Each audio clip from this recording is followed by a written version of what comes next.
Dear students, welcome back to my channel grammar booster. আমি এর আগের পার্টে মানে যে ফার্স্ট পার্ট ছিল সেই ফার্স্ট পার্টে errors in the use of nouns দেখিয়েছিলাম। আজকে আমি সেকেন্ড পার্টটা নিয়ে উপস্থিত হয়েছি তোমাদের কাছে। যারা যারা ফার্স্ট পার্ট দেখোনি তারা তারা আমার ডেসক্রিপশন বক্সের মধ্যে একটা লিঙ্ক দেওয়া আছে ফার্স্ট পার্টের, সেই লিঙ্কটা অবশ্যই ভাবে ক্লিক করে দেখে নেবে প্রথম পার্টটা কি দেওয়া আছে।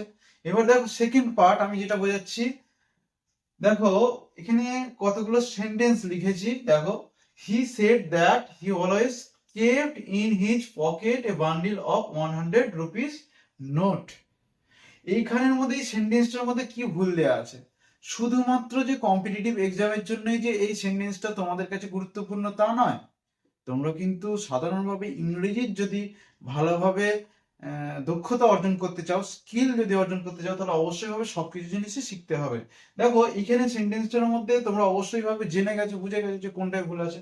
দেখো, এ বান্ডিল অফ 100 রুপিস নোট, এই যে রুপিস নোট এই ওয়ার্ডটা যে ইউজ করা হয়েছে রুপিস আর নোট, এই রুপিস নোটটাতেই ভুল আছে। দেখো কোথায় হবে, দেখো রুপিসের কিন্তু এই এসটা হবে না, আর নোটসেরও এই এসটা হবে না। তাহলে কি হবে, 100 রুপি নোট। কিন্তু এটা যদি 2 থাকতো তাহলে কি হতো, তাহলে হতো যে 200 রুপি নোটস।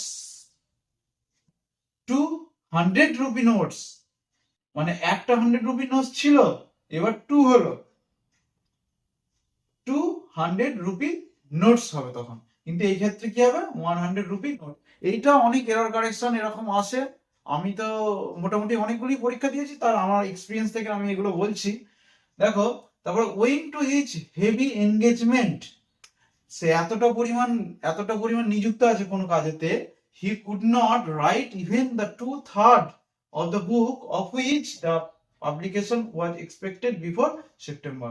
পাবলিকেশন ভেবেছিল যে সেপ্টেম্বর আগেতে সেটা পাবলিশড হয়ে যাবে, কিন্তু হচ্ছে না, 2/3 অংশ হয়নি বইটা। তার মানে কি বলতো, এইখানে 2/3 আছে, এখানে থার্ড হবে না, শুধু থার্ড এস যোগ হবে। তাহলে এখানে কি হবে, একটা এস যোগ হবে, তাহলে কি হবে 2/3। এইটাই হচ্ছে ভুল আছে।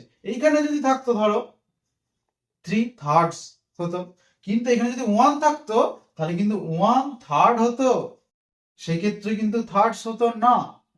এখানে হাইফেন দেওয়া আছে, ভালো করে লক্ষ্য করবে, হাইফেন প্রচুর গুরুত্বপূর্ণ। এই পরে পরে তো আমি আসছি আবার, হাইফেনটা এরকম অনেক থার্ড পার্টিতে থাকতে পারে, তাই তো। এখানে দেখো 1 হলে কিন্তু থার্ড হতো, কিন্তু এটা 2 আছে, সেই জন্য থার্ডস এস যোগ করতে হলো। আশা করি বুঝতে পেরেছো। এবার তোমরা এগুলো বাড়ির মধ্যে প্র্যাকটিস করবে, আমার চ্যানেল থেকে ভালো করে দেখবে, তোমরা প্র্যাকটিস করবে, তারপরে আস্তে আস্তে আস্তে আস্তে শিখে যাবে যদি ফলো করে থাকো। অবশ্যই ভাবে যদি তোমাদের একটু হলেও উপকার হয়, একটা অবশ্যই ভাবে লাইক করবে এবং কমেন্ট করবে, এবং অবশ্যই ভাবে চ্যানেলটিকে সাবস্ক্রাইব করে দেবে, যাতে আরো নতুন নতুন এরকম ধরনের ইংরেজি তোমরা শিখতে পারো। দেখো থার্ডটা কি আছে, he has order brick for the purpose A propose hotel and bar. দেখো এই প্রপোজ হোটেল অ্যান্ড বার, এখানে মধ্যে ব্রিক্স, তোমরা কি করে দেবে, ব্রিক আছে তাহলে অনেকগুলো ব্রিক্স, না, ভুল। কি করতে হবে, এটা pieces of bricks.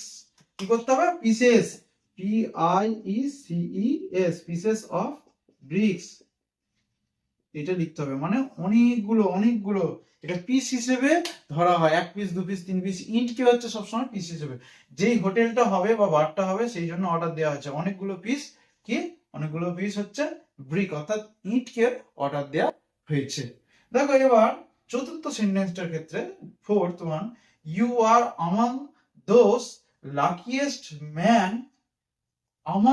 luckiest man who attained name and fame not by labor but by fate। শুধুমাত্র এখানে এখানে অনেক লোক আছে যারা হচ্ছে নিজেদের ভাগ্য লেবার দিয়ে অর্থাৎ পরিশ্রমের দ্বারা পরিবর্তন করেনি, তাদের হচ্ছে ভাগ্যে পরিবর্তন হয়েছে। তাহলে দেখো এইখানে আমং দেওয়া আছে, আমং মানে অনেক জনের মধ্যে দিয়ে, লাকিয়েস্ট তাহলে এটা ম্যান নয় নিশ্চয়ই, এর প্লুরাল ফর্ম করতে হবে, তাহলে এটা কি করতে হবে, মেন করতে হবে। দেখো ইংরেজিকে তুমি যদি একদম সহজ ভাবে নিয়ে নাও, হালকাভাবে নিয়ে নাও, সেটা নয়, হালকাভাবে একদমই নেবে না, কারণ সবই শিখতে হয়। দেখো নাউনেরও কিন্তু সিঙ্গুলার প্লুরালও আমাদের কিন্তু ভুল হয়, এইটা একবার দেখে নেওয়া, জাস্ট ওভার কনফিডেন্স না হওয়াই ভালো।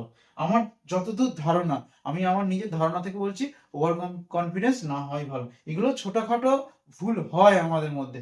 আর কম্পিটিটিভ এক্সামে জানো, 1 নম্বর ভুল মানে একদম 1 লাখ ছেলের পিছনে চলে যাবে তুমি। এবার দেখো, you are among those luckiest men, তাহলে এটা কি বললাম, ম্যানটা কি হয়ে যাবে, মেন, MEN, তাহলে কিন্তু ওটা সেন্টেন্সটা ভুল হয়ে যাবে। তোমাকে এক্সামে জানো অবশ্যই কি করতে হয়, ওই জায়গাটা করি শুধুমাত্র এ পার্ট না বি পার্ট না সি পার্ট, এটা যেই পার্টের মধ্যে পড়বে সেই পার্টটা তোমাকে সার্কেল দিয়ে তাহলে এরর ডিটেকশন করতে দিলে তোমাকে এটা করতে হবে। 5 নম্বর সেন্টেন্সটা দেখো, all the girls students of the college are advice to sit in the girls common room. দেখো এখানে দেখো ভুল কোথায় আছে, গার্লস আবার স্টুডেন্টস দুটোতেই এস যোগ করা আছে, হবে না। এটা হচ্ছে কি হবে, গার্ল স্টুডেন্টস হবে। যেমন ধরো আমি বললাম father in laws, father in laws, তাহলে এসটা কোথায় যোগ হয়েছিল, যখন কম্পাউন্ড এরকম ধরনের নাউন হয়েছিল তখন এসটা কোথায় যোগ হয়েছিল, শেষে যোগ হয়েছিল, তাই তো।